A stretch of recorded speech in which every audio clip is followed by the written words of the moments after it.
बिस्मिल्लाहिर्रहमानिर्रहीम। अस्सलामु अलैकुम व रहमतुल्लाहि व बरकातुहू।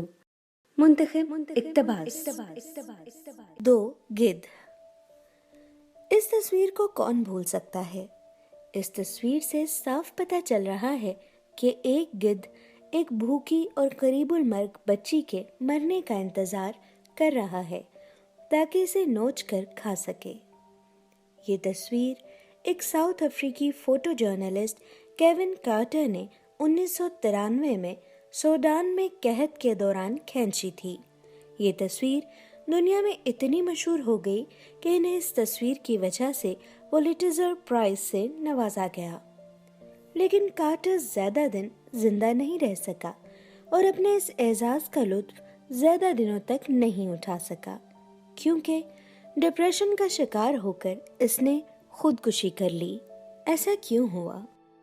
दरअसल जब वो इस अवार्ड के पाने का जश्न मना रहा था तो सारी दुनिया के मीडिया चैनल्स पर इसका जिक्र होने लगा और इसकी शोहरत बामे उरूज पर पहुंच गई। तभी वो वाकया हुआ जिसकी वजह से डिप्रेशन का शिकार होकर कार्टर ने खुदकुशी कर ली। हुआ यूं कि एक इंटरव्यू के दौरान किसी ने कार्टर से पूछ लिया कि आपने तस्वीर तो बहुत जबरदस्त ली, लेकिन ये बताएं कि इस बच्ची का क्या हुआ। कार्टर ये सवाल सुनकर मबहूत हो गया। फिर इसने संभल कर जवाब दिया कि ये देखने के लिए वो रुक नहीं सका क्योंकि इसे फ्लाइट पकड़नी थी। ये जवाब सुनकर सवाल पूछने वाले ने कहा कि इस दिन वहाँ गिद्ध दो थे, जिनमें से एक के हाथ में कैमरा था। इस वाकये ने कार्टर पे इतना असर डाला कि वो डिप्रेशन में चला गया और आखिरकार खुदकुशी कर ली। किसी भी काम में सबसे पहले इंसानियत को मुकद्दम रखना चाहिए। कार्टर आज जिंदा होते अगर वो भूख की शिकार इस बच्ची को यूनाइटेड नेशन के फीडिंग सेंटर तक पहुंचा देते, जहां वो बच्ची पहुंचने की कोशिश कर रही थी। क्या हम भी गिद्ध बन चुके हैं?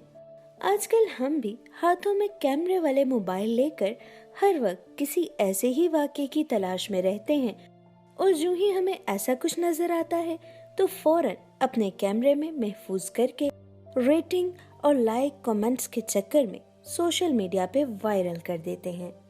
आजकल के लोग जब हादसे को देखते हैं तो फौरन इनका हाथ अपने मोबाइल पर जाता है। वो फोन से किसी एम्बुलेंस वगैरह की मदद नहीं तलब करते, बल्कि जख्मों से कराहते हुए फर्द की तस्वीर या वीडियो बनाने लगते हैं ताकि इसे फेसबुक या व्हाट्सएप के जरिए सारी दुनिया में फैला सकें। सोचिए, क्या हम भी गिद्ध तो नहीं बन गए? अगर आपने आज के इक़्तिबास से कुछ सीखा तो इस वीडियो को लाइक और शेयर जरूर कीजिए और मेरा YouTube चैनल सब्सक्राइब कीजिए। हुमा शाहिद।